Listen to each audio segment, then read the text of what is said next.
अस्सलाम वालेकुम। हाँ जी भाईजान, की हाल है? तबीयत ठीक जी ਤੁਹਾਡੀ?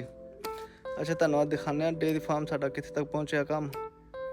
ਆਜੋ ਆ ਦੇਖੋ, ਤੁਹਾਨੂੰ ਦਿਖਾਇਆ ਸੀ ਮੈਂ ਪਿਛਲੀ ਦਫਾ ਵੀ, ਆਪਣੀ ਪਿਛਲੀ ਵੀਡੀਓ 'ਚ ਵੀ। ਇਹ ਸਾਡਾ ਜਿਹੜਾ ਨਾ ਕਿਚਨ ਹੈ ਛੋਟਾ ਜਿਹਾ, ਇਹ ਵਾਲਾ। ਇਹ ਸਾਡੇ ਕਮਰੇ ਨੇ।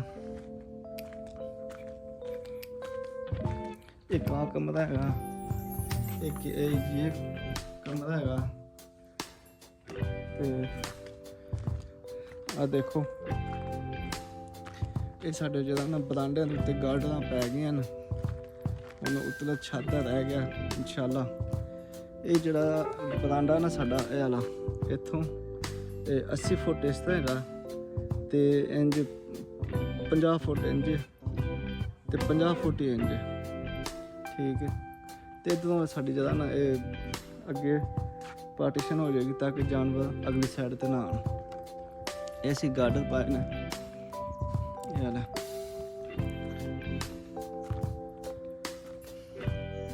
ਜਿਹੜਾ ਸ਼ੈੱਡ ਦੀ ਮੇਨ ਚੀਜ਼ ਹੁੰਦੀ ਹੈ ਕਿ ਉਹਦੀ ਤੁਸੀਂ ਗਰਮੀਆਂ ਵਾਸਤੇ ਉਹਦੀ ਹਵਾ ਦੀ ਵੈਂਟੀਲੇਸ਼ਨ ਉਹ ਕਿਸ ਤਰਤੀਬ ਨਾਲ ਰੱਖਣੀ ਹੈਗੀ।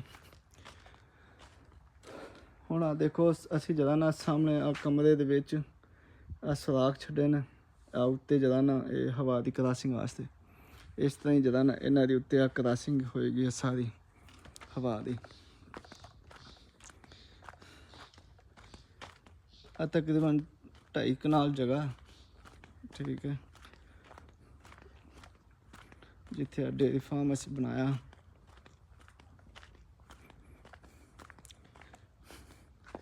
ਆ ਦੇਖੋ, ਬੇਸਿਕਲੀ ਜਿਹੜਾ ਨਾ ਇੱਕ ਸਸਤਾ ਡੇਅਰੀ ਫਾਰਮ ਬਣਾਓ, ਕਿਉਂਕਿ ਤੁਸੀਂ ਆਪਣਾ ਜਿਹੜਾ ਪੈਸਾ ਨਾ ਉਹ ਇੱਕ ਜਾਨਵਰਾਂ 'ਤੇ ਖਰਚ ਕਰੋ, ਠੀਕ ਹੈ। ਇਹ ਨਹੀਂ ਕਿ ਤੁਸੀਂ ਸਾਰਾ ਪੈਸਾ ਡੇਅਰੀ 'ਤੇ ਲਾ ਦਿਓ ਅਤੇ ਤੁਹਾਡੇ ਕੋਲ ਜਾਨਵਰਾਂ ਵਾਸਤੇ ਪੈਸੇ ਨਾ ਹੋਣ। ਇੱਕ ਅੱਛਾ ਅਤੇ ਮਜ਼ਬੂਤ ਡੇਅਰੀ ਫਾਰਮ ਹੈ ਜਿਹੜਾ ਇਹ ਗਾਰਡਨਾਂ ਵਾਲਾ, ਇਹ ਬਿਲਕੁਲ ਜ਼ਬਰਦਸਤ ਹੈ। ਤੁਸੀਂ ਹਮੇਸ਼ਾ ਜਿਹੜਾ ਨਾ ਆਪਣੇ ਜਾਨਵਰਾਂ 'ਤੇ ਫੋਕਸ ਕਰਨਾ। ਡੇਅਰੀ ਫਾਰਮ ਕੋਸ਼ਿਸ਼ ਕਰੋ ਜਿੰਨਾ ਮੈਕਸੀਮਮ ਜਿਹੜਾ ਨਾ ਘੱਟ ਤੋਂ ਘੱਟ ਪੈਸੇ ਤੁਹਾਡਾ ਡੇਅਰੀ ਫਾਰਮ 'ਤੇ ਲੱਗੇ। ਆ ਦੇਖੋ ਨਾ, ਹੁਣ ਬਿਲਕੁਲ ਇਹ ਆ ਚੀਜ਼ ਜਿਹੜਾ ਇਹ ਜ਼ਬਰਦਸਤ ਇੱਕ ਚੀਜ਼ ਬਣ ਗਈ ਹੈ, ਠੀਕ ਹੈ ਜੀ। ਬਾਕੀ ਮੈਨੂੰ ਲਾਈਕ ਤੇ ਫੋਲੋ ਕਰ ਲੈਣਾ ਇਨਸ਼ਾਅੱਲਾ, ਤਾਂ ਕਿ ਹਰ ਇੱਕ ਵੀਡੀਓ ਤੁਹਾਡੇ ਤੱਕ ਪਹੁੰਚ ਸਕੇ।